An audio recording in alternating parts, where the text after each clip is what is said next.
Primeira carta de Paulo a Timóteo, capítulo 1, versículo 12 até o 17, diz assim: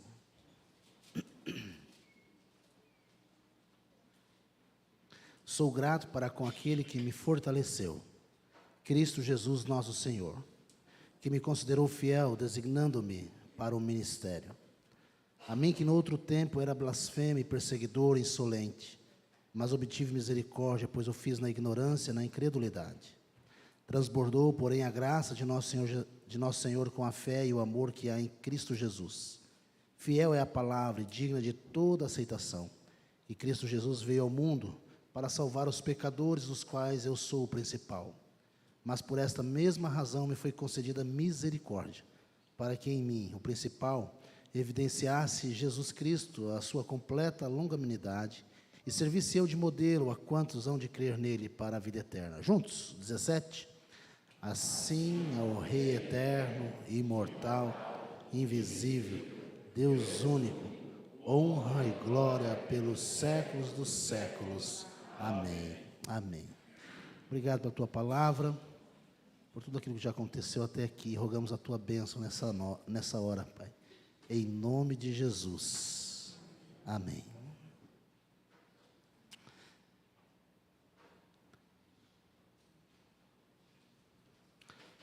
Gratidão no nosso coração. Paulo está agradecendo a Deus. Sou grato por aquele que me fortaleceu. Gratidão a Deus. Nós somos um povo que precisamos constantemente ter esse sentimento de gratidão no coração, pela obra que Deus fez na nossa vida.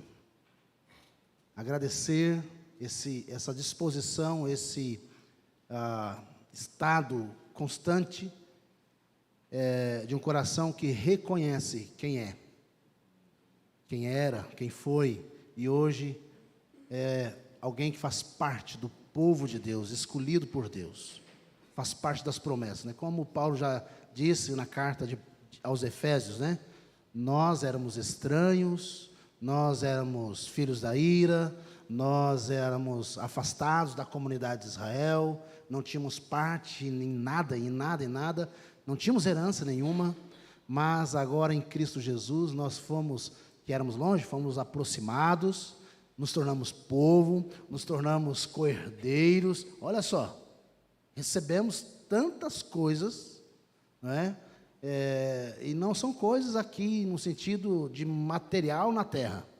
O que nós temos recebido aqui é algo muito maior, que é espiritual e que é para onde nós vamos. A vida eterna com Deus. Recebemos o direito e o privilégio de viver ao lado de Deus eternamente. Então, essa é o maior motivo nosso de gratidão, né? Então, as nossas orações, às vezes a gente pede, né? Mas nós devemos começar agradecendo. Deus, muito obrigado. E Paulo nos ensina a orar. Ele nos ensina que nós devemos começar a oração agradecendo, né, a salvação, o que Deus fez na nossa vida. E nesse texto aqui, que nós lemos, ele está relembrando, né, a dramática experiência da sua conversão. A dramática experiência aí, lá na estrada de Damasco. E é como se, nas palavras de Paulo, acontecesse a ideia de uma explosão, né, de sinceridade e gratidão a Deus nesse momento. Uma gratidão de um coração que está cheio, não é, dessa alegria, está cheio desta bondade de Deus sobre a sua vida. Ele está dizendo: olha, meu coração está cheio, meu coração está transbordando de gratidão.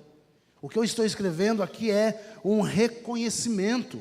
O que eu estou dizendo aqui nessas palavras que nós acabamos de ler, o que Paulo está dizendo para nós é: olha, eu sou grato a Deus. E o meu testemunho é: Deus, muito obrigado. Muito obrigado. Muito obrigado, porque eu fui salvo, que eu fui liberto. Deus, Ele é fiel.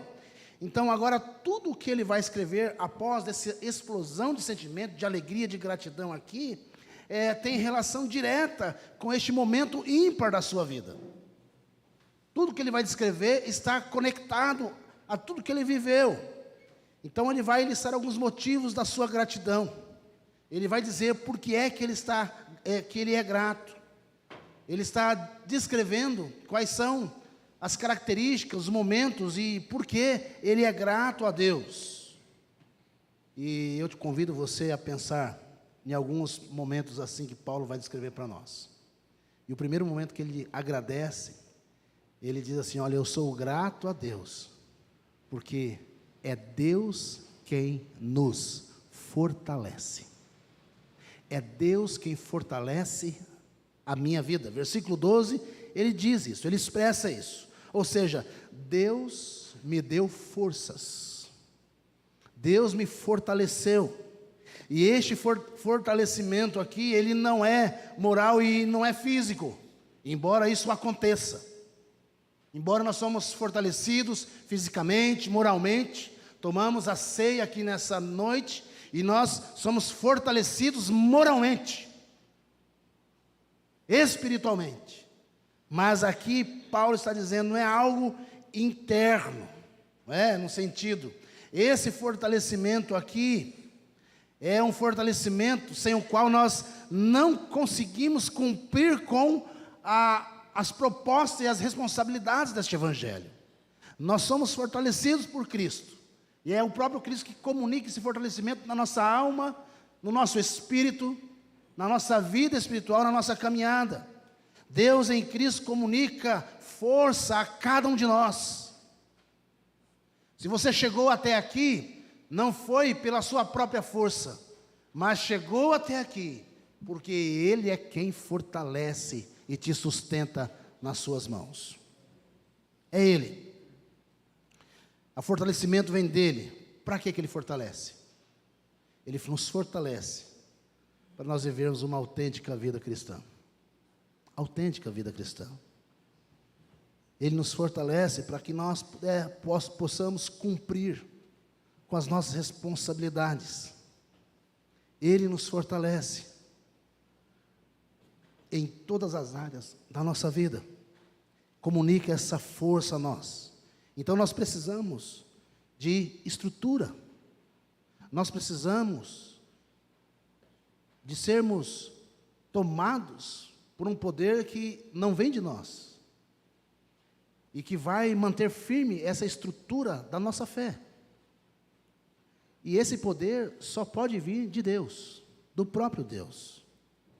E Paulo vai afirmar no capítulo 11 de 2 Coríntios, versículo 24 a 27, ele fala, olha, 5 vezes recebi dos judeus uma quarentena de açoites, menos um. Fui 3 vezes fustigados com varas, uma vez apedrejado, em naufrágio 3 vezes, uma noite e um dia passei na voragem do mar, em jornadas muitas vezes, em perigos de rios, em perigos de salteadores, em perigos entre patrícios, em perigos entre gentios, em perigos na cidade, em perigos no deserto, em perigos no mar, em perigos entre falsos irmãos, em trabalhos e fadigas, em vigílias, muitas vezes, em fome e sede, em jejuns, muitas vezes, em frio e nudez. Em todos esses momentos, quem fortalece? Poder de Deus, a graça de Deus. Não é o poder do homem, não é o poder do sistema, não é o poder do trabalho, não é o poder de nada daqui da terra, não é. O poder é de Deus, da fortaleza é de Deus. Quando estudamos pela manhã, vimos que Deus dá a palavra para Josué, para Moisés, para tomarem e conquistarem as terras. Deus falou assim, olha, pode ir, a terra é de vocês. Inclusive, quem está lá dentro, é quem vai mandar eles embora, sou eu. Quem está lá, quem vai correr com ele, sou eu. O que Israel precisa fazer é exercitar a fé em Deus. Confiamos, né? Ao cântico, nada é impossível para Deus. A promessa para Caleb era, toda a terra onde você pisar a planta dos seus pés, ela é sua, por herança. Nada é impossível para Deus. Deus está com o seu povo, e Deus é quem vai fortalecendo o povo, à medida que o povo vai caminhando em obediência e fé. A nossa caminhada é uma caminhada de fé. Em Efésios capítulo 6, versículo 10 e 11, Paulo diz: quanto ao mais sede, ou quanto ao mais, fortalecei-vos no Senhor e na força do seu poder. Revesti-vos de toda a armadura de Deus, para poderes ficar firmes contra as ciladas do diabo. 2 Timóteo capítulo 4, 16, Paulo argumenta novamente: na minha primeira defesa ninguém foi a meu favor, todos me abandonaram, mas o Senhor me assistiu e me revestiu de forças. Em todos os momentos da nossa vida, não é você, é Deus. Em todas as situações, circunstâncias, seja elas alegres e especialmente as difíceis, não é você. Entenda, o seu recurso vem de Deus, porque é Ele quem fortalece, é Ele. E fui libertado da boca do leão. Paulo, nós vimos que ele é capacitado por Deus, com a fortaleza, não é? Do próprio Cristo, capacitado a suportar perseguições, traições, injúrias, difamações. Então nós, em momento algum, conseguimos, e de maneira alguma, ter a capacidade de caminhar sozinho, de andar sozinho. Ninguém consegue, ninguém é capaz, ninguém é capaz. Nós só conseguimos por meio de Cristo Jesus. E aí Paulo, no capítulo 1 de Filipenses, versículo 29, ele diz: porque vos foi concedida a graça de padecerdes por Cristo, e não somente de crerdes nele. Todos nós, irmãos, precisamos dessa estrutura espiritual. Todos nós precisamos desse fortalecimento de Deus, todos nós, todos os momentos da vida. Há irmãos que passam por situações difíceis. Às vezes hoje você está passando por um momento tranquilo, bom na sua vida, mas não é talvez verdade na vida do outro, que precisa ser fortalecido pelo Senhor, tanto você quanto ele. E você precisa de entender que este fortalecimento, ele pode vir, e ele vem, e ele está presente na nossa vida. Deus, quando nos projetou, ele já nos projetou e tomou todas as providências relacionadas à vida de cada um de nós. Deus não tem prazer no sofrimento, na dor. Deus não tem prazer nisso.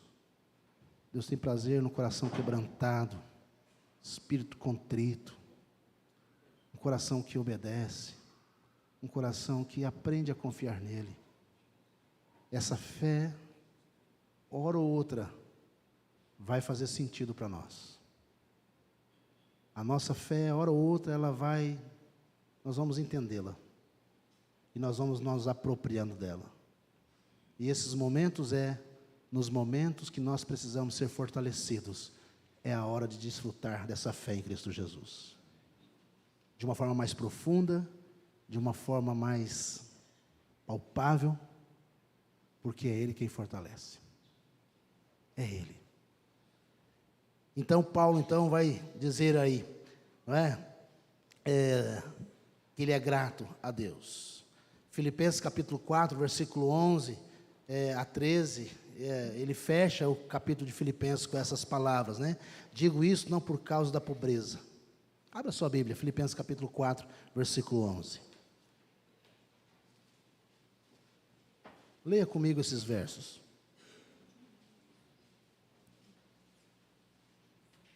Filipenses 4, versículo 11, até o versículo 13.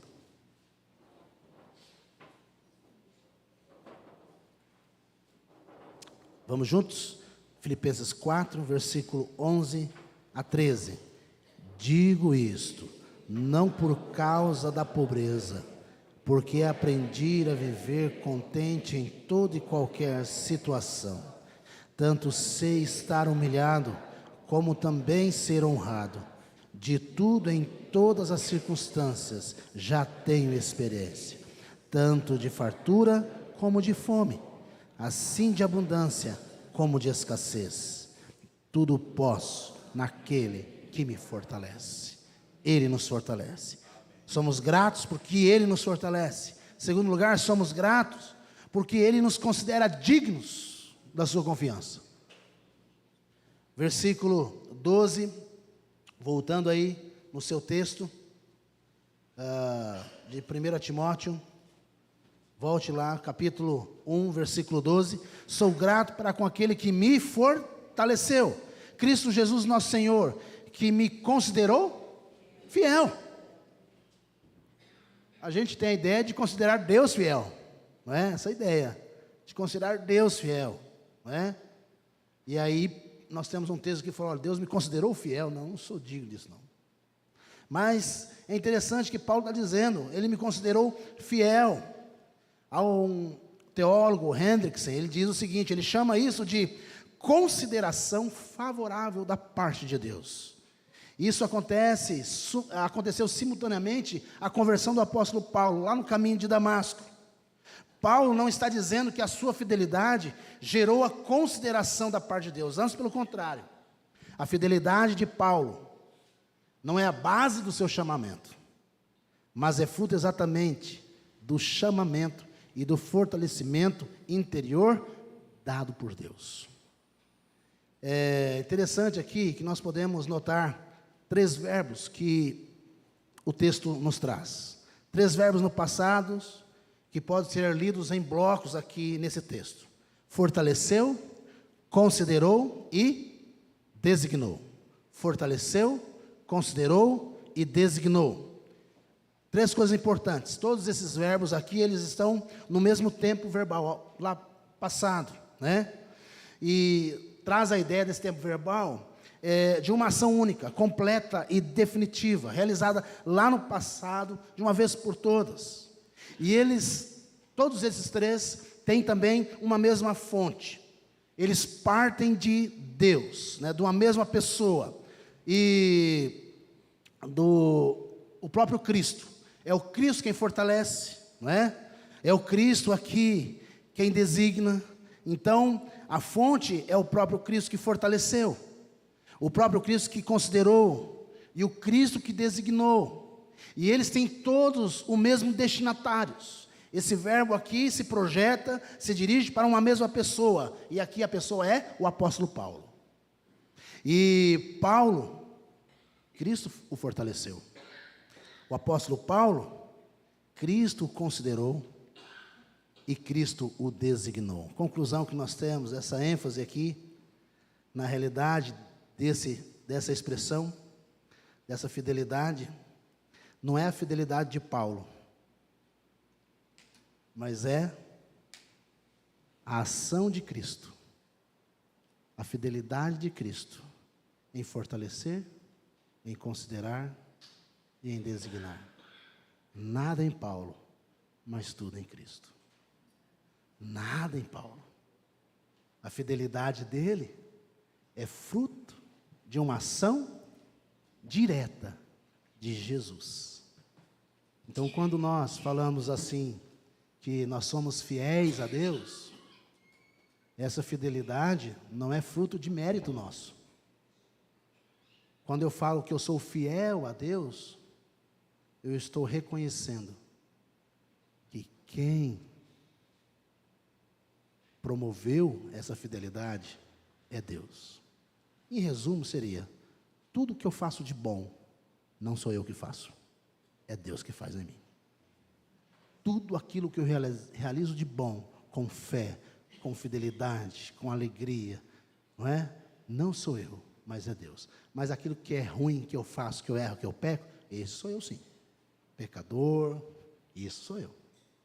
Mas as coisas que Paulo está dizendo aqui, está dizendo, foi Deus. João Calvino, comentando esse texto, ele diz, se Paulo desse graças a Deus por sua fidelidade, então sua gratidão seria hipócrita e absurda, pois deveria ser o apostolado não a Deus, mas aos seus méritos. Então por isso que nós entendemos que Paulo está dizendo aqui, um momento de gratidão, de explosão, reconhecendo que é Deus na sua vida que fortalece. E essa é a nossa caminhada. Em terceiro lugar, nós somos gratos a Deus, porque Ele nos dá um trabalho para servi-lo. Ele nos dá uma função nessa terra para servi-lo. Alguns vão para o ministério pastoral, outros vão se tornar profissionais, outros vão trabalhar na área autônoma, e assim por diante. Então nós somos gratos a Deus, porque Deus usa cada um de vocês, cada um de nós, onde ou aonde Ele nos levar. Então Ele é grato a Deus pelo ministério, e esse ministério aqui não é apenas aquele que vai para um curso teológico e fica lá no seminário 4 anos, mas esse ministério aqui é aquilo que Deus deu nas suas mãos, para você desenvolver na vida profissional, nos seus relacionamentos. Nós somos gratos a Deus porque Ele nos deu um trabalho, um caminho, nos deu uma profissão, Ele nos deu elementos onde nós podemos aplicar e ministrar essa graça do chamado, da designação, da capacitação, da fidelidade. É por isso que Deus nos chama, para espalhar isso, na certeza de que Ele fortalece, na certeza de que Ele está por trás, na certeza de que Ele manda, conquistem, e nós vamos conquistando. Lá com os espias, com as 12 tribos, a ideia era conquistar pela luta, pela arma, era conquistar pela guerra, pelas batalhas, e foram grandes as batalhas. Hoje, nós conquistamos pelo Evangelho, pela graça sendo ministrada, proclamada, pela sua vida, falando de Jesus, pregando a Cristo Jesus, e mostrando a graça que está sobre nós. Ele nos fortalece para isso, e nos fortalece, nos chama, nós somos gratos, porque Ele nos dá um trabalho, um lugar para servi-lo, para honrá-lo. Ele nos dá a oportunidade de proclamá-lo, Ele nos dá meios e recursos para fazermos isso. Agora a grande questão é que quando nós não fazemos isso, nós nos frustramos, e aí não há motivo de gratidão, não há explosão de sentimento, nós nos perdemos, nós nos calamos, nós definhamos, e nós vamos morrendo aos poucos. Mas se nós olharmos nessa noite para a vida de Paulo, você vai perceber que nós não somos diferentes dele. Cada um de nós tem sido fortalecido por Deus. Cada um de nós aqui nessa noite tem sido considerado fiel pela fidelidade do próprio Cristo, para servi-lo e para honrá-lo por onde nós caminharmos. E esse Evangelho que está nas nossas mãos é uma herança que nós recebemos. Esse Evangelho é um legado que nós recebemos. É um legado que está sobre nós. Esse Evangelho não muda apenas a nossa vida, mas esse Evangelho também muda toda a nossa história, como um marco, como um ponto na nossa vida. Então Paulo ele vai dizer aqui, olha, eu era blasfemo, perseguidor, insolente, eu era ignorante, eu era incrédulo, eu era tudo isso. Mas houve um ponto na história que eu rompi com tudo isso. Eu rompi com todos esses pecados na minha vida. Foi lido na liturgia, 1 Coríntios capítulo 10, versículo 6 a 10. Pecados que fizeram Israel caminhar 40 anos no deserto. Incredulidade, idolatria, colocar o Senhor à prova, murmuração, todos esses pecados. E essa geração que fez e praticou tudo isso, não entrou na terra prometida, não entrou. Olha, isso é sério. A geração que veio depois, essa sim entrou na terra.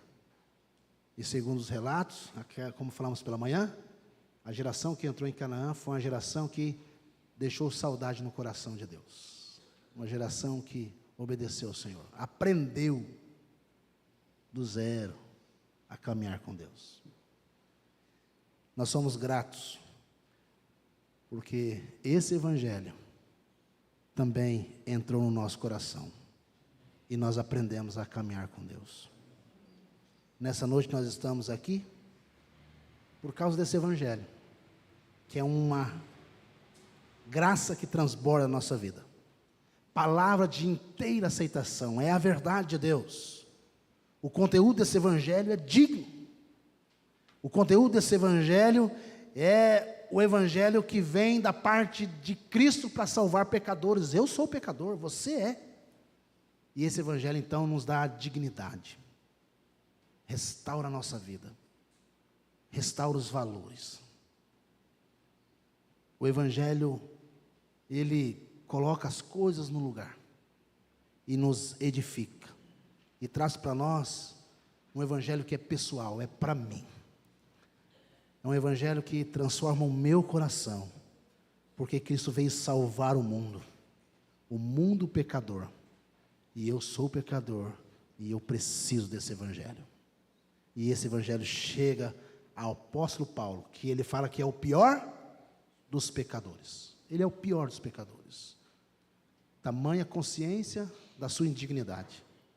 Tamanha consciência. Mas ele sabe também que a grandeza de Deus, ela é misericordiosa. Deus é um Deus misericordioso. Porque Ele pode alcançar o pior dos pecadores. Se Ele alcançou Paulo, vai alcançar nós também. Alcançar o nosso coração e vai te fortalecer. Vai te sustentar. Finalizo dizendo as últimas palavras do versículo 17. Rei eterno, as expressões de louvor, Rei eterno, o Rei que governa eternamente. O reino dele não terá fim, não passará para outra mão, de forma alguma. Ele é o Rei eterno, Deus único. Além de eterno, Ele é único. Não existe outro. Não existe. Não existe outro como Ele, singular em seu ser. Ninguém. Semana vi uma postagem, eu creio que ela já é muito antiga, mas alguém disse que visitou o túmulo de Maomé. E Maomé está lá enterrado. Túmulo não sei de quem ele está lá enterrado. Túmulo não sei de quem, dos grandes nomes da história, estão lá enterrados. Mas quando se visita o túmulo de Jesus, lá tem uma placa falando assim, Ele não está aqui, Ele ressuscitou. Ele é único, Ele é eterno, Ele é imortal. A Ele toda a honra e toda a glória para sempre. Sejamos gratos. Recordemos o caminho da nossa mudança, do momento exato quando Cristo nos restaurou e nos chamou para Ele. Lembremos da sua misericórdia, da sua graça, da sua paciência. E sejamos gratos, agradecidos ao Deus que nos chamou. Que Deus te abençoe, que Deus te fortaleça nessa noite, em nome de Jesus. Feche seus olhos, vamos agradecer ao Senhor nesse instante. Pai, nós somos gratos a Ti, nós agradecemos por tão grande salvação na nossa vida. Nessa noite, celebramos a ceia. Deus, como é precioso esse momento para nós. Relembrarmos, fazermos uma reflexão da nossa vida, reconhecermos nossos pecados, nossa fragilidade, a nossa indignidade, mas também vermos como a graça se estende e o Senhor está disposto a trazer sobre nós o Teu perdão, manifestar o Teu amor, a Tua misericórdia. E ao exemplo do apóstolo Paulo, nesse texto dessa noite, como o Senhor fortalece o pior dos pecadores, como o Senhor considera cada um de nós. Como é bom saber que o Senhor nos considera. Como é bom saber que o Senhor Deus olha para nós de uma forma especial. E muito obrigado porque a fé que o Senhor nos deu, Pai. Se o Senhor não nos tivesse dado esta fé, nós jamais chegaríamos ao conhecimento da verdade. E obrigado por esta fé, e que nós possamos crescer nela. Que possamos, ó Deus, empenhá-la, valorizá-la a cada dia, a cada anoitecer. Porque é ela que nos coloca de pé. É ela, Deus, que nos levanta, nos ajuda a cada instante na nossa caminhada. E nessa noite eu quero agradecer, mas também quero rogar e pedir ao Senhor a bênção sobre a vida de cada um de nós aqui. Cada família neste lugar. Deus, são tantas famílias, corações aqui. São tantas histórias. E certamente o Senhor conhece cada uma delas. E nós rogamos, Deus, que o Senhor continue ministrando no coração, fortalecendo, Deus, cada família, fortalecendo cada irmão, cada irmã. Histórias que precisam, Deus, da Tua graça. Histórias que precisam, Deus, de um derramar do Senhor, do Teu Santo Espírito. Histórias que precisam ser transformadas, restauradas. Histórias que precisam, Deus, serem, ó Deus, conduzidas de uma forma graciosa. E nós pedimos ao Senhor nessa noite, a começar na minha vida, tantas áreas da minha vida que precisam ser tratadas, cuidadas pelo Senhor. Que o Senhor faça na vida da Tua igreja, do Teu povo, dos irmãos que aqui estão nessa semana. Aplica, Deus, essa palavra no nosso coração, fortalece. Aplica esta palavra, Deus, no nosso coração, Deus. Cumpra, Deus, na nossa vida, a Tua boa vontade, a Tua obra. Aplique essa palavra, que nós possamos crer, ao exemplo de Caleb, que não era israelita, mas lá no Egito, ele ouviu do Deus de Israel e creu. E entrou na terra prometida e tomou posse dela. E nós pedimos para que isso aconteça na nossa vida, que nós possamos crer em Ti. Precisamos ser restaurados, fortalecidos nessa noite, avivados em nome de Jesus, para uma vida que glorifique ao Senhor e nos ajude a viver de forma digna e piedosa. Nós Te louvamos, em nome de Cristo. Amém, amém, amém.